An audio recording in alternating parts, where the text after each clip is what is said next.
Sekuziva kwenyu nyika yese nhasi tiri kupemberera 14 February zuva reValentine. Vanhu vari kufara, vadiwa vari kufara nevadiwa vavo. Tese tiri kungonzwa kufara nevadiwa vedu. Tarirai nhasi tina mainini vangu ava. Munin'ina wangu nai taura zita rako tinzwe. Ndoitwa Charity Wenjeri. Charity Wenjeri. Yes. Ndangona achingofara zvakare panapa achinzwa kufarira nevana vake achingofidha vana vake nhai. Yes, titaurirawo chakufadza muzuva ranhasi rerudo iri. The 14th February is a day celebrate love. Saka tinenge tichifara nevadiwa vedu, and we are also teaching our kids love vachiri vadiki, so that when they grow up hazvivashamise. Zvinokudzwa izvi. Munoona kuti kana madzimai sesu kudai vachirangarirawo vana vavo muzuva ranhasi, tarisai muone mwana ari kufara, aitirwa zvakanaka, kutengerwa zvidhori kudidi. Saka we are happy, tiri kufara. Aiwa, tinotenda zvikuru nekukoshesa zuva reValentine kwamaita. Tichionazve amainini vedu avo, onai munin'ina wangu atengerwawo chidhori. Watengerwa nani munin'ina? Nadedhi. Nadedhi? Dedhi vari mudhuze here? Aiwa, vari padhuze. Vari padhuze? Nhongo. Zvinofadza izvi. Saka hanzi unonochiita sei chidhori ichi? Hanzi ndochekukadhla kana ndakurara ndichimufunga. Uchimufunga? Zvinonakidza. This is wonderful. Wonderful day. Chiri kuona zvevamwe vaimbi vachangoburwa vechidiki. Vanoimba mapopopo. Rega uone. Saya, tifanaka kusimbisa Valentine Day. Indonzi seskata nebazimjanzo.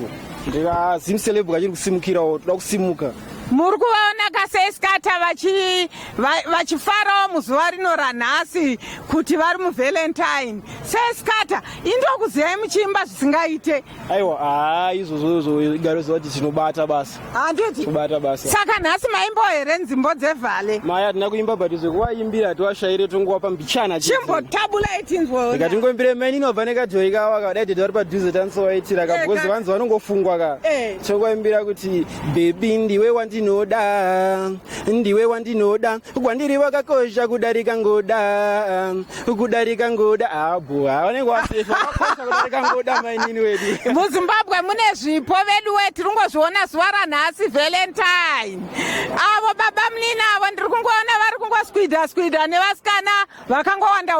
Munenge mune vasikana vakawanda ini. Nhasi muchafidha upi? Handiite izvozvo, vanozozviziva kuti havaite zvepaValentine. Handiti isu hatizvirangarire. Kuchechi kwedu ukatevedzera zveValentine unoita hafu yegore usingapindi muchechi uchitopa kuti waita chivi. Saka muri kuti hamukoshese aiwa, hatitombozvinzwisisi zviizvozvo. Kuchechi chete ndio kwatiri kumira nako. Maiwe, tarisaiwo vamwe vedu vari kuita against hanzi kuchechi kwedu hatibvumire izvozvo. Saka nhasi mukadzi wako anenge achitochema kaiwe. Atozvijaira, akutoziva kuti dedhi havatarisi nezvazvo. Isu tinofara January to December, hatina day rinonzi ra14 ndiro rinofara. Saka nhasi iwe uri dofo. Aiwa, tinonzwa kufara zvokuti nhasi muzuva ranhasi reValentine harisi zuva rekurwa, asi izuva rekufara nemhuri. Tingoita zvatinoda nemhuri dzedu, tichidya zvimwe zvikafu zvatatisingaziyodya. Aiwa, zvinofadza izvi, zvinofadza.